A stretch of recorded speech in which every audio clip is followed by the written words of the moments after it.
এই হেয়ার স্টাইলটা চাই।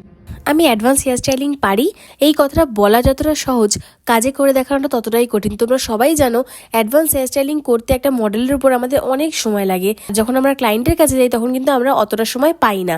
তো আমার কাছে কিন্তু এটা একটা চ্যালেঞ্জিং ব্যাপার ছিল। আমি আমার মডেলের উপর একটা হেয়ার স্টাইল করেছিলাম, সেটা দেখেই কিন্তু রুমি আমাকে বুক করে।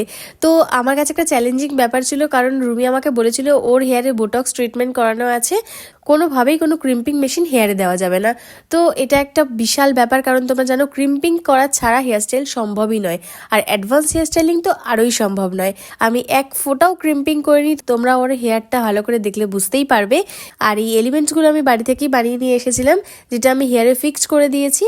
আর পুরো লুকটা আমার রেডি হয়ে গেছে। কিছু কিছু ক্লায়েন্টটা মন ছুঁয়ে যায়, তার মধ্যে রুমি আর ওর মা, এত ভালো আন্টি, সাথে রুমিও ভীষণ ভালো মনের মানুষ একজন। ও পুরো লুকটা এতটা হ্যাপি ছিল যে আমাকে কল করে রিভিউ দিয়েছে। কাশ তোমাদের